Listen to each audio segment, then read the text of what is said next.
Io mi isi yari inyana muntu ini mazi gose benshi ab'intore b'abatishanga iyi Imana idakinga akaboko nawe ari kurokoka. 20 years of suffering, 20 years of wandering, 20 years of remembering. Dore imyaka 20 irashize twebuka abacu twabuze batuvuyemo tutabishaka. Imana ibahe iruhuko ridashira. 20 years of suffering, 20 years of wandering, 20 years of remembering. No more genocide in Rwanda. No more genocide in the world. No more.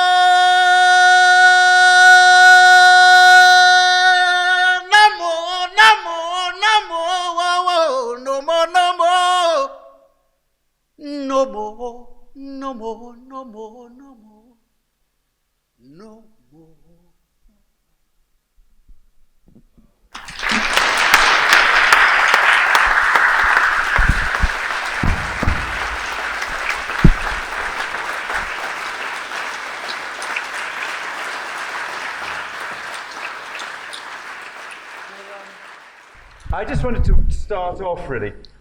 John Paul, just explain a little bit about that song and what you come from Rwanda. What was what's your story briefly, and what's the story of the song? Now, you had some words in my language, Kinyarwanda, then you had in English, no more genocide, and also I was talking, because now this year is 20 years of Rwanda, commemoration of Rwandan genocide, the whole year, since the genocide, now it's 20 years.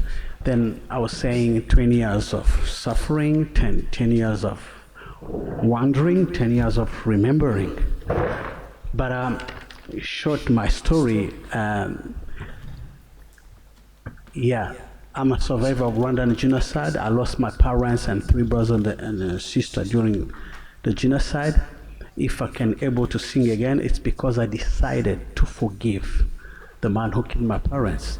And that's why you see me singing. Before I couldn't sing because I was in prison of hate, anger, bitterness, resentment.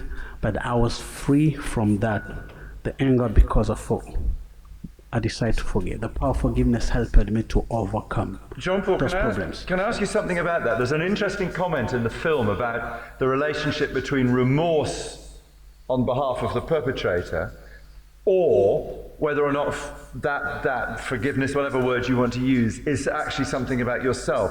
So in terms of your encounter with him, what was the significant thing? Was it significant that you made your decision irrespective of his response, or was his response absolutely crucial? Yeah, first of all, I wanted to think about myself. Vincent, who killed my parents, was in prison, but his prison, my prison, I was in prison too, but I was not in prison there. But because of what he did for my family, I spent 9 years dealing with anger and bitterness. I couldn't sing anymore. I was dead. My prison was more horrible than his. Then I had to think about myself. What I did, forgiveness is for you, not for the offender. Then, when we got together, reconciled, he was talking about his prison, I was talking about my prison. And mine was more horrible because I couldn't, he was in prison, he was eating, he was okay. Me, I was not eating, I was just waiting to die. By forgiving him, it brought my life back. And what was his response, and how important was his response then to your future? Of course, when you forgive someone who even don't expect you to forgive him, that I can tell you it's a long journey. He couldn't even understand why I'm forgiving him, because he said, I cannot forgive myself. How this man can forgive me? Then after he realized that my forgiveness was genuine, then he said, okay, he's not killing me. Until now we are together, then I think he forgave me. Then after he was released too, and he was able to be free. Bjorn, let me ask you, you were a victim of, if I can use that word, of the massacre in 2011, the Breivik massacre, if we can call it that. There's clearly no chance of any kind of listening, hearing, reconciliation, dialogue with him. Well, not really. First of all, I usually call myself survivor and not victim. That's why I said it with a question mark. I apologize. They're very much about words in the survivor's game, I guess, including forgiveness, which is another word that we play a lot with. And I mean, I've met Breivik in court, which was extremely important to me in the rebuilding of myself, if you like, after the attack. And the first time I met Breivik was an extraordinary moment. Or the first time I met Breivik in court after he actually pointed the gun at me and tried to kill me. The first time seeing him without the weapon was a point of realization for me, because I realized at that point that this man was no longer a danger to me. He was no longer a threat to me. And I just remember his amazing release. At that point, I think it was 4 or so months after the incident. Just realizing the fact that he can't hurt me anymore. And that's kind of the last point at which I had a relationship with Breivik, if you like. I haven't really cared that much about him as a person since that. I've kind of moved beyond the individual and moved on to the fact that Breivik was a part of a larger group of people who have the same opinions, who share the same views. And then I've moved from that even to saying that, well, Breivik, the fundamental problem Breivik had was that he hated people. And that's a fundamental problem in Rwanda. The fundamental problem of all these people we talk about is that hatred and that ability to use that to dehumanize others to a point where you're capable of killing them. And kind of all of this has been a process, of course, but just realizing that Breivik is just another human being. He has no power over me was an extremely important point in time on that journey. Pat, can I ask you, you say in the film, you talk about that there's a sentence that just ends, he was a Tory. And so you had a clear view of what you saw as a political enemy. When you hear Bjorn say that, to what extent have you now humanized all the victims of the particular incident, but also more broadly, to what extent have you gone on a journey that's humanized those people who you previously saw as political and military enemies? Well, Simon, you've correctly identified it as a journey, and I don't think I've reached the fullest understanding of this other that once I regarded as the enemy. That is a journey for me. I think the experience of meeting with Joe and getting a picture of her father really was a springboard for a lot of retrospection, a lot of introspection on my behalf. And I came to that realization that I was guilty of this thing we would have readily attributed. Republicans, Irish Republicans, would have readily attributed to our enemies that they had demonized, dehumanized, misrepresented us. And I got that first real deep understanding that I too was affected by that process. It's a process that comes out of conflict. And so from meeting Joe, there's been this growing realization of the humanity of the other and of suffering lost in ourselves too. And how much does that, again, to ask you this question about, Joe has reached out to you, but actually, for instance, I mean, as I said to you earlier on the front page of the Sunday Telegraph today, Lord Tebbit has again made a very strong point, you know, that he and his wife are living with a great deal of pain, a great deal of difficulty, and he is really quite intransigent in his view. He calls you a creature. That's why I was just checking for the word. In the face of that kind of hostility, how does that help or hinder the journey that you're trying to be on? And to what extent would you like there to be some kind of dialogue, if you like, with him and others? What we appreciate is that everybody is at a different stage of a journey in life, and this is where I am at, and it's moving forward. I dare say there are people out there who can never forgive. Their pain is so great that they can't see beyond it. There are others who can deal with their pain and will move beyond it. I'm not going to start saying that they pointing fingers and saying people should be do more to move on. Can't do that. It's a very personal, visceral, feeling. I would hope. I mean, the best that I can hope for is understanding. I mean, it's been calls that if I forgive, then perhaps that he could forgive. I've never sought forgiveness. I've never sought forgiveness. I think Joe understands this. I killed Joe's father. I'm sitting here in Brighton in front of these people here, and it's a challenge in being here for me. But I'm not here seeking forgiveness. I'm here because, at an early stage in my life, I made conscious decisions that had terrible impact on others close and far. But I made that decision after much thought. Why would I seek forgiveness for that? What I'm trying to achieve is understanding. Joe, when you hear that, is that difficult to hear still? I think I just need to start by acknowledging it's 30 years today. And when I think back to the me 30 years ago, I'm being very connected to hearing that my father was killed and wanting to understand those who killed him and bring something positive out of it. And here I am 30 years later, sitting here after a day where many of my friends have come and spoken from their experience to a group of young people, had an incredible day of storytelling and peace building, that the lessons that we've been learning are now far bigger than us. It's worth saying, I think, that the very first time Joe and Patrick had a conversation in public was in Brighton, and it was 10 years ago, and it was on the 20th anniversary. And Joe asked me if I'd do this, and we did this, but we did it at a secret venue to an invited audience who were only told where it was that morning, and the building was surrounded by police. And this time it was in the brochure.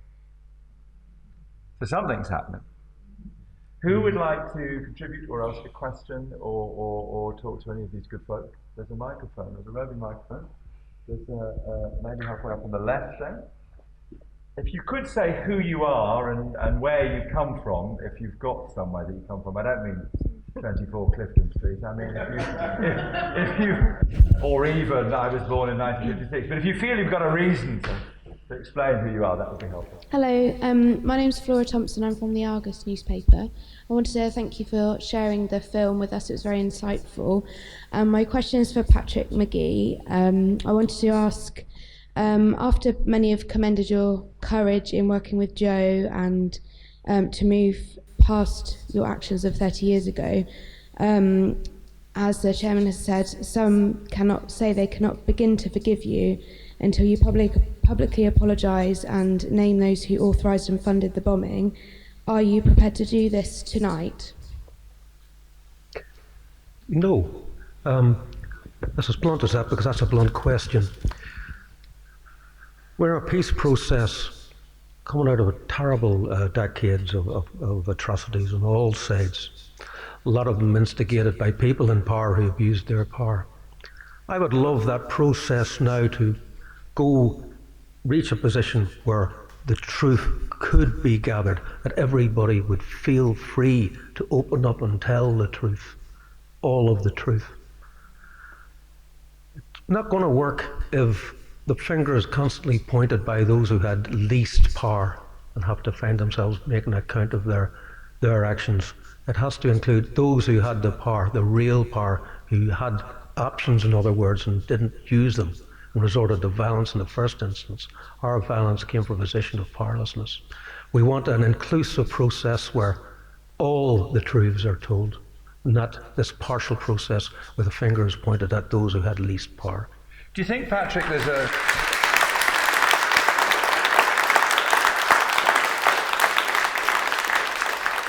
Is there either an appetite, or do you think there would be a value in having the kind of truth and reconciliation exercise that went on in South Africa? Partially it went on in Rwanda, and there are various versions of it. Because we've had Savile inquiries and things like that, but they don't really seem to have...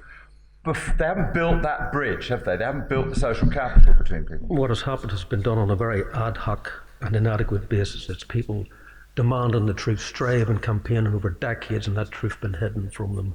And there have been their attempts to again the truth been, obfuscated. I would say that if there is to be a truth process in the Irish-British context, it'll be one that'll be negotiated between us. You can look at other models, and a lot of people do bring up the South African model, which for some in South Africa did move things on, but it had its faults. I think we have to, as I said, make a process of truth gathering to the needs, our joint needs. Okay, another contribution question in the middle there. I'm Amanda, and I'm from Forest Row in East Sussex. I was noticing in myself that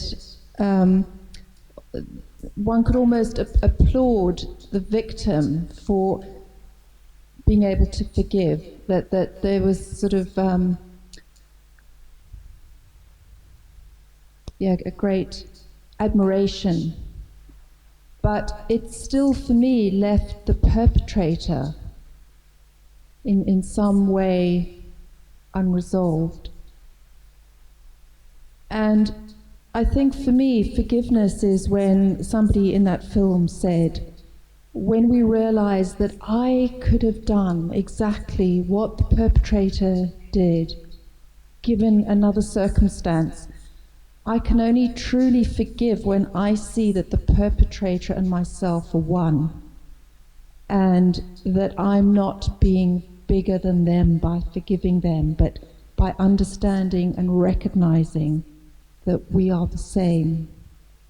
And then true forgiveness comes through that understanding, and then I feel then we can open up to something really amazing to move forward as a human society.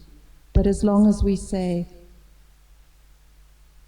somebody else has done wrong and I'm going to overlook it, I have to admit that I could be, in different circumstances, I could be that person. So in a way, I'm also forgiving myself for being able to do what they did. Bjorn, the very difficult question then that comes from that, did you look at Breivik and think I could have been Breivik? Yeah. No, I have not done that, and I could not be Breivik. I think that's fairly easy for me to say. But I think what you're describing is a sensation of humanity in the perpetrator. And I've had that with Breivik. I've had the sense that he is another human being, and I recognize him as another human being. And I think that is, at the fundamental level of being a human being, we are the same. There's been a lot of problems with that as well. There's been problems from whom? You mean other people's response to that statement? Other people's response to that statement. There's been all sorts of attempts at dehumanizing Breivik, and as there's been in Rwanda where they dehumanized the Tutsis, and in the Irish conflict where everyone's been dehumanized by everyone.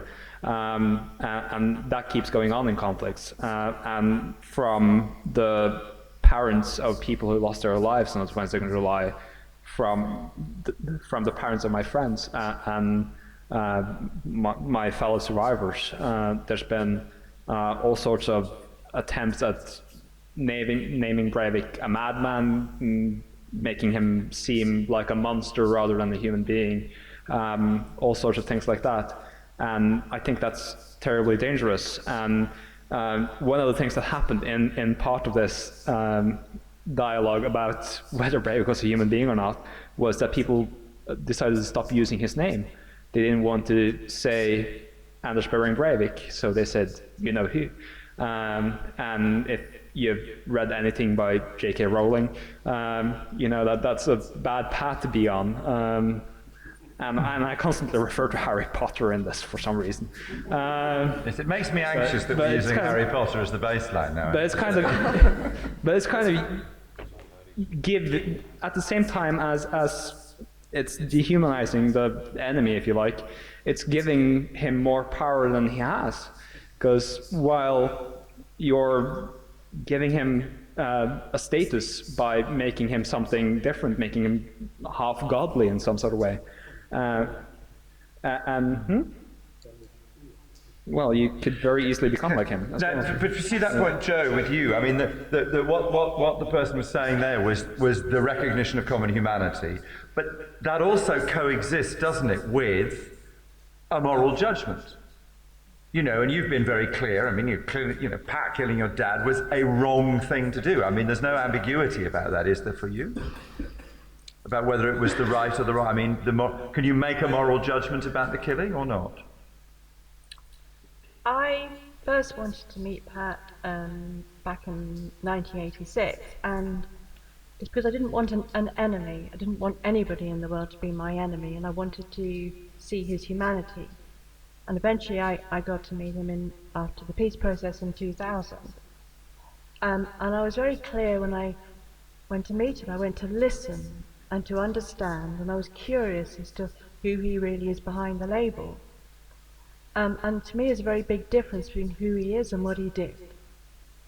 And reflecting on what we just heard, it wasn't about forgiveness, it was about empathizing and reaching a place in me where I knew that if I lived his life, I may have made the same choices, I may not have, I don't know. And in that moment, there isn't anything to forgive.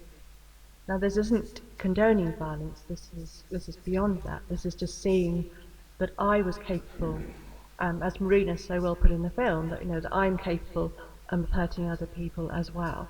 And the only person I can change is myself. And I remember when my daughter, my middle daughter, who had a message for Patrick, and when she was 7, and it was at our second meeting, she said, "Would you tell him that it was a very bad thing he did to kill my granddad?" And I remember Pat repeating it, that he was a very bad person, and to me there's a big difference. And to make that difference between who we are and what we do is really important. One allows us to change, and one keeps us locked in a perpetrator-victim relationship. John Paul, let me ask you though.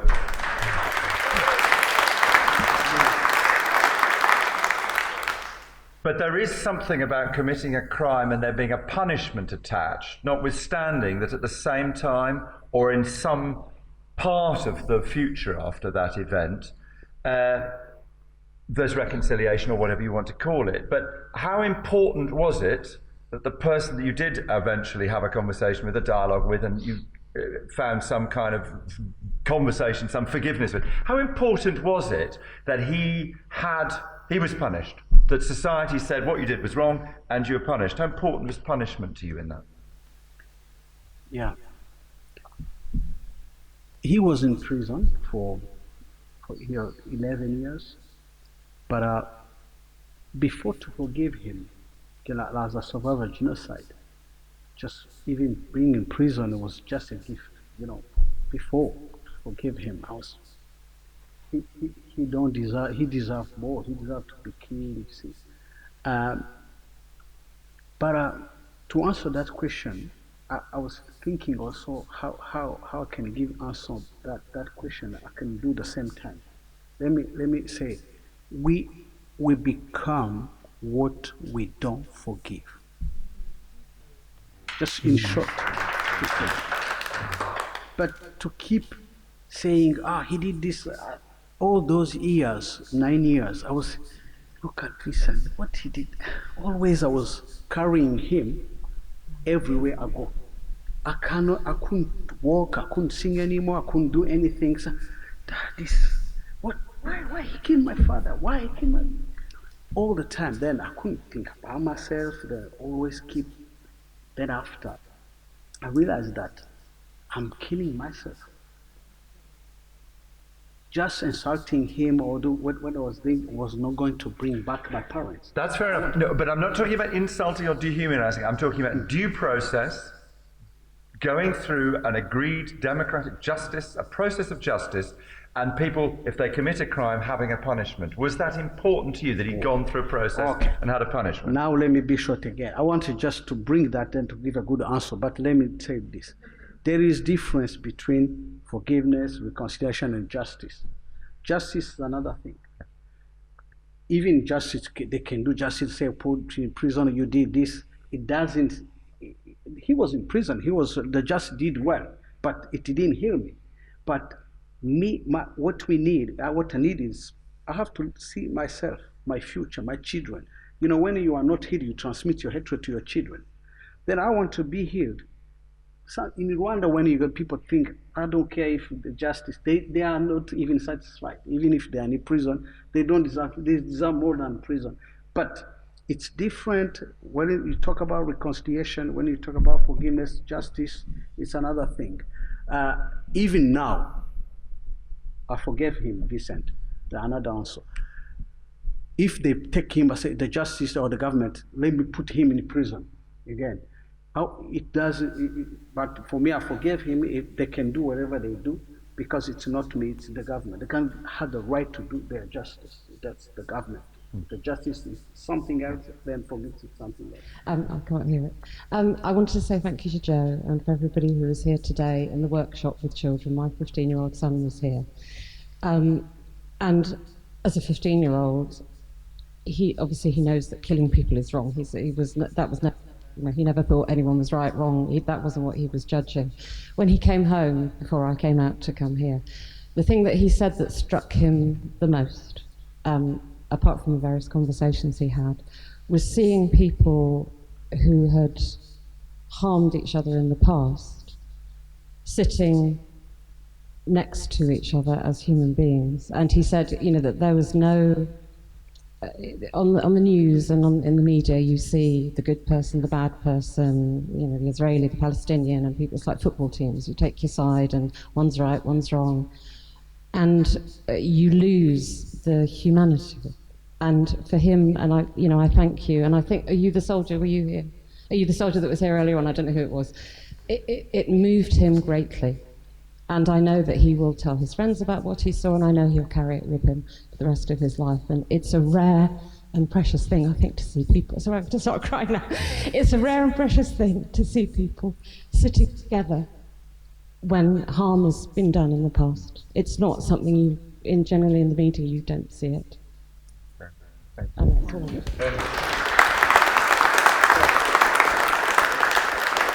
I'm also glad to know that at 15, he's in bed at home doing his homework. Well, we're very, we're happy about that, Hi, my name is Dan. I work as a psychiatrist part of the time in the prison system in this country. And I've met a couple of people over the last 5 years, and it was interesting. I think at the end, you said something about the media, the lady who asked the last question.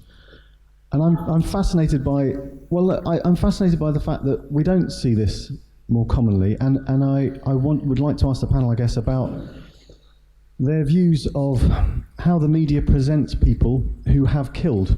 So the two examples I have in mind, one is a guy who is serving 25 years in prison for murder, and from a justice perspective, I think that's probably a good thing. He did a bad thing, he killed somebody, he should be in prison. But he's not a monster, He's a bloke who made a terrible decision and did a really silly thing once. And the other one is a guy I met who is an ex-soldier, who was one of the soldiers who stormed the Iranian embassy in the 80s. And the other night I turned on the TV and I was kind of looking what was on, and there was a documentary on about this guy I know who's in prison doing 25 years. And the way he was presented as some kind of demonic creature was quite incredible to me. And I genuinely thought, is this allowed? Are they allowed to say these things about him? Yeah, he killed somebody and he's going to do 25 years and fair enough, but he's not a demon. And it's bizarre to me that he gets represented in that way, and the other guy I met, this soldier who was in the SAS who stormed the Iranian embassy, he's a hero. Yeah, in the media, yeah, he is blowing up a balcony door and jumping in through it and stuff. Yeah, he's a hero, and there's no question about that. Now, the other thing that I think is very interesting is, and sorry, I'm waffling on for a very long time, and I'll get to the end in a second. Well, let's just get some response to that, because, okay. I mean, presumably the obvious answer to that is that the guy who was storming the Iranian embassy was operating on behalf of his country, not ad hominem. He was paid to do a job, and he was paid to do a job against people who are threatening other people's security. But, I mean, yeah, but the that's thing not that the same as murdering. No, but the thing that interests me is neither of them are happy about what they did. The guy who stormed the Iranian embassy spoke very eloquently about the fact that he went in there and he shot a guy who was, a terrorist, yeah, and killed him. And I think he's dead now, actually, the guy. But the soldier. But what he said to me was, I still see his face at night.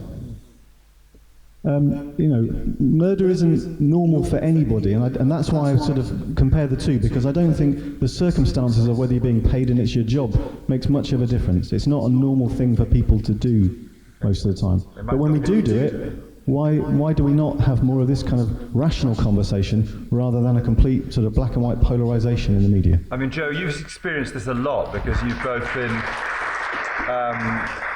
been praised by people because people have seen your immense generosity, but you've also been attacked by people and criticised, haven't you, as being kind of, servant to the IRA, weak-willed, da-di-da-di-da. So what's your experience of the way in which the sort of stories that the media want and the kind of archetypes they deal with? I think I want to say, first of all, that we got this incredible exhibition here, the Forgiveness exhibition. We have Marina here who's founded it, and all those stories show difficulties of how the real humanity of people without anyone being demonized, and that's very important to see them. And it's up to us, I think, to when we read things in the media, when we hear things, to ask ourselves those questions. Am I being manipulated by fear, by someone else's need for revenge? What's really going on? Why did this person do this? And we can all take responsibility and look at who the real person is. And I suppose that's what my journey is about. I mean, the Daily Mail portrayal of Patrick Magee was that he was this sort of monster person. And I remember personally when I met Patrick, and I had this thought, he's not my idea of a terrorist. Well, what is our idea of a terrorist, But that is what the media gives us, these images. It's up to us to always look beyond those labels. How has it changed, Patrick, for you? I mean, clearly you were demonised at the time when you were caught and tried and imprisoned. I mean, clearly there was one story. Has it changed? Are you now seen in the media as different people? I mean, I know you don't have cloven hooves any longer, so we're very happy about that. But are you seen as a different person now in the media or not? It's 30 years on after Brighton, and you can see progress and more willingness to engage with the past and to try and examine some of these demonised accounts. And that's good, that's progress. Old agendas are still there. Old pain is still there. So there's a long way still to go. As progress has been made. Progress occurs through contact, through dialogue, through events like this, moving it on, and in an open space, a safe space, asking hard questions, but doing it with respect, and I think that's what's required, more of that. I mean, Jean Paul, in Rwanda, famously, the radio particularly, played a big role, didn't it, in particularly dehumanizing the victims and so on and so forth. how have things changed in the way in which the conflict is perceived? And I mean, one of the things, you may not know the answer to this because you may not have sort of analysed this, but one senses, and it's hinted at in the film, that there is a kind of big narrative now in Rwanda that sort of everybody accepts, but it's not necessarily dealing with everybody's truth. It's a way of coping as a society and managing. Am I right about that? That there's a sort of dominant narrative, and I'm interested to know how you feel about that narrative insofar as it's carried by the media, and then how that relates to your own and your friends' and colleagues' particular stories. Yeah, actually, that's what I'm trying to do, because they use the radio. The genocide was possible because they mobilized people, and we had only one radio. They created another radio called LTM. The genocide was possible because it was easy through the radio just to mobilize Hutus to kill Tutsis. Then we keep saying this, that we should use radio, but the opposite, to teach people. I always say that the radio can be called a voice of reconciliation. But people used, they were very aggressive, and then it was well organized. But I always say, why can't we preach forgiveness, preach people love, the same way they were doing to tell people, go and kill your neighbors. But why can't we use radio again? But saying how to reconcile people, how to mobilize people, how to love each other. That's what we should be doing. But is there a dominant narrative now? There's a sort of national story now in Rwanda, which everybody sort of abides by, don't they? Called I'm Rwandan. Yeah, and what I'm asking is, how important is the media in fashioning that story? And when you see it in the press, how much do you feel it represents actually what happened to you? Let me say the truth. It's like here. I have to answer like this, here or in the West. We should say this. We have to tell the truth. Always the media is controlled by the people who are powerful. Wherever you do, even if you say or not, people fear to say that, but the media is controlled by what you call great leaders, or these people who are powerful. That's the only problem we have. But we should use the media to reconcile people, but it does not happen how? Because you say how I want. It's another war we have to fight. Yeah, although I think there are gaps. I think it's dangerous and demoralizing. Well, it's good to clap, but it's dangerous and demoralizing to think the media is monolithic. And there aren't gaps, and there aren't possibilities. Because, I don't know, we don't know the history, don't know whether, did you ask them? Did you know? That's an irrelevant. What I'm saying is that the media is not monolithic. If you look at the way in which Joe and Pat have found space to tell their story. Sorry? I'm raising a question. Is the media monolithic in that way? Is the media monolithic in that way? Or have Joe and Pat and others found space within the media to tell their stories? That's my question. The media lives off of conflict. I'm going to just say this. The media lives off of conflict. Yeah. The media sells papers based on conflict. They sell papers based on making a black and white story. They don't sell papers made on nuance and all the colors. But did you find allies? Did you find allies? I mean, how did you deal with the story, and where did you find ways of getting your story into the public domain? How did you do that? I've pretty much sort of been able to write articles myself that are seemingly polarized enough for the papers to publish them, which is a dangerous thing to do, I realize. So I'm part of it myself to a large extent, and a lot of times I have my editors tell me, you're not polarized enough to get this published. You're too nuanced, and that's highly problematic as well. So the fact that media is driven by conflict is something that is a large issue when trying to work out solutions between people. Because you don't get all the shades of gray, or all the colors, as I like to say instead, between the black and white. And that's kind of something that seems through our societies in Western Europe and the US and all sorts of modern democracies as well. Democracies are based on conflict as well. The political party system is based on conflicts. A party needs to bash another party in order to win elections, and that's something that kind of mirrors throughout all our public debate. And it's highly dangerous, and it's very difficult to get around, but there are small ways of getting around it, and I'm happy to be able to do that in settings like this, and also through my sort of polarized newspaper articles. Other questions or comments or statements? Time for a couple more. Hello, my name's Rachel, and I'm involved in a play that's going to be happening in spring next year that's about Joe and Pat's story.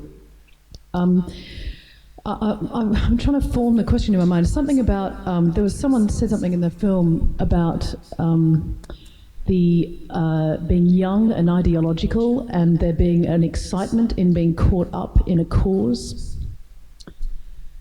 And I'm not sure who to target this question to, but it's something to do with how do we educate the young? How do we get into school systems non-violent communication and empathic tools? How do we impart empathic tools to children? And also, how do we? I mean, there's a lot of young people getting caught up in pretty dangerous ideological stuff all over the world at the moment. Obviously, it's kind of seems rife with it. I'm not sure who to target the question to. Does someone want to pick it up? Perhaps Joe, because you've done quite a lot of work in schools and with Pat, haven't you? Yeah. And today's event was about really looking at how to empower young people to be positive change makers. And one of the ways we did that today was to bring in credible role models. So we had someone who was the leader of a gang aged 15, with someone who was in a violent Muslim extremist group, and we had somebody who was on Skype from America who was part of a white supremacy group. And they were sharing their stories of how they joined and what was happening in their lives that led them to make those choices. And then the legacy of that left, and then the transition of them coming out. And I think it's through making sure those role models are heard. And I've got this wish that our men and women, our sons and daughters that are right now in Syria who want to come back, that we don't just make them out to be wrong and punish them, but that we bring them back in a way which allows them to go through a transition time, allows them to process what's happened and heal it, and then to come out of that process as positive role models, and they are the ones to go in and talk to the young people, because they know more than anyone what leads one of our young people to make those choices. And it's a shared responsibility. We can say those young people are out there, but they're not. They're in our communities. And right now we need to listen to them before they go.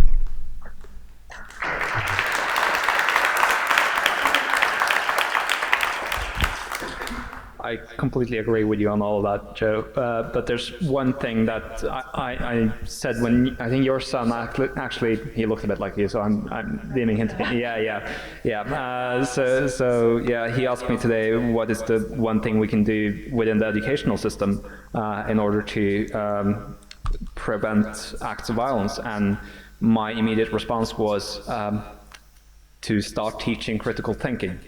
And that's something that's not being done in schools in Norway, at least, and it seems like it's not being done in schools in England too much either.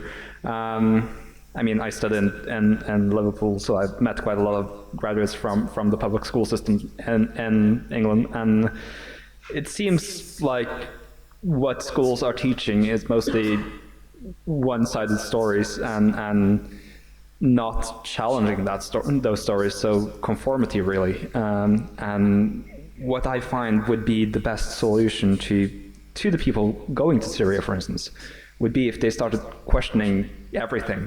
And that's sort of my life motto now. Question everything. Never take anything for just being the truth. Just question everything and decide for yourself what's right, and figure it out through the tools that are available to you. And there's so many tools available now, but we don't learn about those in schools. Jean-Paul, to generalize the question, do you see in your life you doing this kind of thing for the foreseeable future? Do you think this is something you want to go on doing? And if so, what do you want to achieve for yourself and for the country in the next 5-10 years? What does success look like? Yeah, when I see what happened, when the genocide, everything, now my priority now, since we are talking about children now, children are the future. I dedicated my life to forgiveness, to peace, but most especially to the young people, because I believe they are the future. They are the ones, the world of tomorrow belong to them. Then it's the genocide happened because even Hutu killed Tutsis because they have learned from their parents, their parents keep transmitting their hatred to their children. Even in Rwanda, survivors of genocide who are not healed tell their children, you should kill Hutu. If I cannot do it, you have to do it. You see? Then we need to, I have stopped it. I can even tell you that people my age who don't understand, I've even stopped to spend time with them. I always focus on the young people. I go to school, everything I do, even musically, just young people, because I know they are the ones. The world of tomorrow belongs to them. I know if it can be hard now, but in 10 years, 20 years, if we don't preach this message of forgiveness, it can happen another genocide. I can say that. Pat, there's some anxiety, I think, in Northern Ireland that sectarianism amongst the younger people, particularly when we saw it flare up, didn't we, amongst some of the young unemployed particularly. There's some anxiety that the younger generation is actually getting slightly more sectarian than their parents. But what would you, in the next 10 years, what would you like to be, what's the most positive outcome that we could hope for in Northern Ireland? A gesture, a structure? I mean, you talked again about doing it in a comprehensive way. What would you really like to see happen in order to really unlock the potential of the change? Well, it's okay me talking about what I would really like to see, but it has to, you need the resources and the vision to accomplish it. And if you were armed with the resources, I think a root and branch change in society, in the schools, in the workplaces, in the areas to confront, sectarianism. I mean, I think it was the elephant in the room that was left out of the negotiations. If the time of the negotiations leading to the Good Friday Agreement, there was firm commitments that led to a proper research of what was required, and then the provision of resources to tackle the task, I think would have been moved much, much further on. As it is, I think we could face another couple of generations who inherit this sectarianism. It isn't worse now. It's no better than it was. I don't think it's worse. It's the same as it always was. And that's the tragedy. Joe, you've got this charity, which we all support. What do you want it to achieve over the next period? I would love the next 30 years. I didn't go that. I dream big. I think all is possible, and I'm going to dream big. And right now, I'm looking in 30 years' time, we're looking back and going, peace building is now in the schools. We now have places for people to share their stories, those in Northern Ireland who haven't been heard in Rwanda, that we're finding new ways to resolve conflict. This idea that my narrative is right and you're wrong is now moving into the past, that we've stopped using the war machines and weapons to resolve conflict, that our first thing we're doing is prevention and we're resolving conflict in a way which we have win-win. That's the world that I'm working towards. I really believe now we're a global family and that humanity heals together, and if there is someone on the other side of the world hurting, it affects all of us. And so I'm going to carry on working. I'm not going to stop. I don't believe in closure. I'm going to work towards a world, and please work with us all together, where everyone is getting closer to living with that safety and be able to express themselves and in peace.